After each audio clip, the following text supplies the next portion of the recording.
By the mid-90s, many thrash bands had abandoned the movement and the genre had stagnated. This gave rise to several new subgenres that were even more extreme than thrash, like death metal, grindcore, and black metal.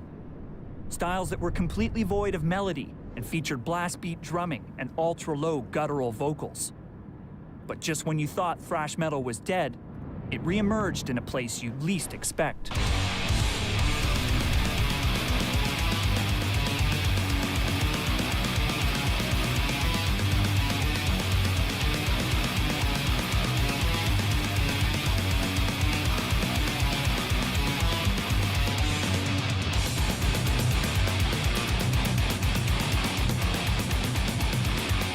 When we started out putting out records and getting the chance to record stuff, the thrash stuff was dying out in one way. You know, there was a bit of stagnation in that scene. It was something that was lost, that we didn't find anymore. You know, and that was the eagerness of the early thrash stuff. It was missing for us in a way, and we were trying to incorporate everything we liked into what we did. Darkness Descends, Rain in Blood, Master of Puppets. We were listening to all these classic records and trying to figure out what made them big in our hearts, trying to make it our own product, but still, you know, with this goal to be important in one way, to make a mark, you know. What are the elements of the Gothenburg sound borrowed from what thrash established? Well, it borrows the speed of thrash, and it pedals back a bit from death metal's complete elimination of melody and harmony and things like that. To a certain extent, the Gothenburg thrash melodic death metal sound is a reinterpretation, if you like, of an earlier period in metal history, when thrash still had its connection with mainstream heavy metal.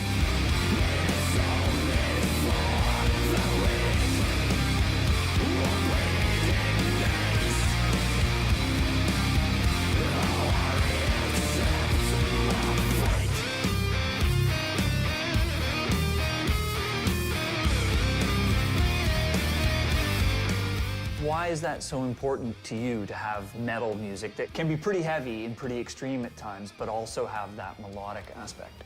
I guess it's always been something that Swedes like. Folk music is very melodic. It's always been a very important part of the music that we have here.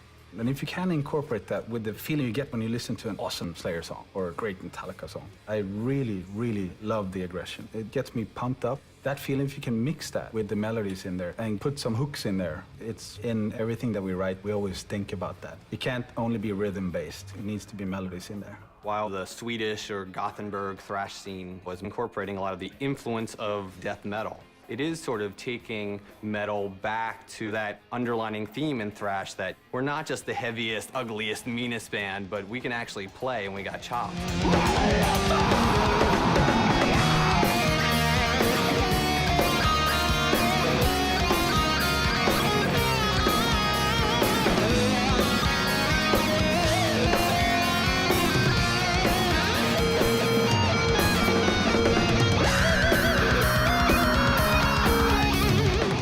Bands weren't the only ones to put thrash back on the metal map. By the early 2000s, Lamb of God, a band from Richmond, Virginia, became the next force in extreme music and helped reinvigorate thrash in America. Let's get that dance floor started!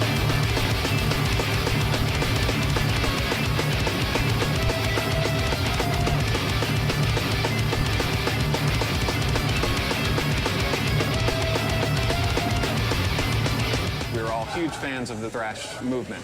That's what we grew up on. We were all kind of these suburban white kids that, you know, somehow found this music and felt like we were a part of something. And, you know, instead of playing soccer or being on the chess team, this was our group of people that we fit in with. Very much that was what we were emulating. Bands like Megadeth and Testament and Slayer. The original thrash movement, we came long after that, and long after the support for that had died down. But I think we've been a big part of the revival of that movement, bringing some of those elements back into metal that haven't really been heard in the same way in 20 years. Was it exciting to hear younger bands like Lamb of God create music that had that intensity? I hadn't heard anything awesome in a long time, and it might have just lit my fire again.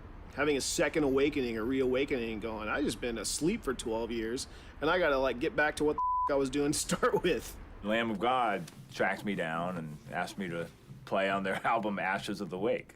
And I thought, okay, this Could be interesting. And he comes down to the studio, and he's looking around, and he's, yeah, I just expected like a bunch of dudes in jumpsuits and makeup and a mess, and he's like, you guys look like we did, like we're doing it again. He's like, I can't wait to get in there and do this. Oh, it's exciting to feel like you've actually had an influence, that somebody was listening that whole time. It does make you feel good, though, you know, to have people you respect as musicians tell you that your music actually had something to do with shaping them musically. It makes it feel like you were doing it for a reason. Where is Exodus at today? In a good place. Band's hungry, the band's healthy and drug-free, and we're driven, motivated, and out to prove a point that we're one of the very first two that did this, and we're the best at doing it today.